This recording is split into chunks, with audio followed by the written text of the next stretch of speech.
नमस्कार दोस्तों, एक बार फिर हमारे YouTube चैनल में आप लोगों का हार्दिक स्वागत है। लेटेस्ट अपडेट निकल के आई कि महंगाई दर 7% से कम, फिर कितना बढ़ेगा सरकारी कर्मचारियों का डीए। तो दोस्तों, कर्मचारियों के डीए में कितनी बढ़ोतरी होगी, हम आपको सब डिटेल में बताएंगे कि कितनी कर्मचारियों के डीए में बढ़ोतरी होने जा रही है। अगर आप हमारे चैनल पर फर्स्ट टाइम विजिट कर रहे हैं तो चैनल को लाइक कर दीजिए, सब्सक्राइब कर दीजिए, साथ ही साथ बेल आइकन को भी बजा दीजिए ताकि गवर्नमेंट या पेंशन से संबंधित जितनी भी न्यूज़ आती है उनकी नोटिफिकेशन आप लोगों के पास तुरंत पहुँच के। तो करते हैं वीडियो को स्टार्ट बिना किसी देरी के।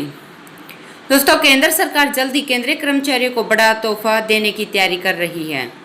सरकार कर्मचारियों की सैलरी में बढ़ोतरी करने पर विचार कर रही है। जल्द ही केंद्रीय कर्मचारी के डीए में बढ़ोतरी पर फैसला लिया जा सकता है। देश में खुदरा महंगाई दर में जुलाई के महीने में गिरावट आई है और अब यह 7% से नीचे आ गई है। हालांकि महंगाई दर अभी भी रिजर्व बैंक के तहत लक्ष्य से ऊपर बनी हुई है। ऐसे में उम्मीद जताई जा रही है कि जल्द ही सरकार केंद्रीय कर्मचारी के डीए में इजाफा कर सकती है। दोस्तों, सरकार की ओर से केंद्रीय कर्मचारी के डीए में बढ़ोतरी को लेकर अभी तक कुछ कहा नहीं है। हालांकि सरकार ने साफ कह दिया है कि फिलहाल 8वां वेतन आयोग लाने की कोई तैयारी नहीं है।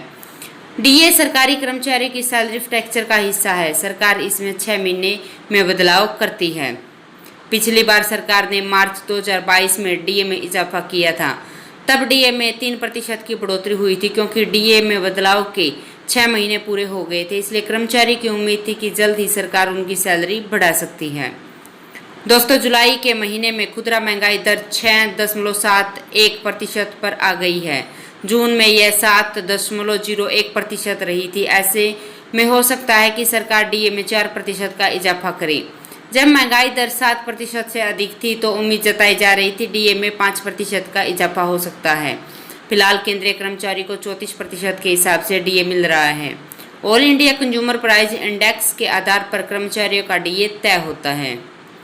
दोस्तों, अगर सरकार महंगाई के आंकड़ों को देखते हुए जुलाई में डीए को 4% तक बढ़ाती है तो इसका फायदा 50 लाख कर्मचारी और 65 लाख पेंशनभोगियों को मिलेगा। सरकारी कर्मचारी को मिलने वाला डीए उनका वित्तीय सहायता सैलरी स्ट्रक्चर का हिस्सा होता है, जिसमें सरकार महंगाई के अनुसार डीए को बढ़ाती है ताकि कर्मचारियों के जीवन स्तर किसी भी तरह से प्रभावित ना हो।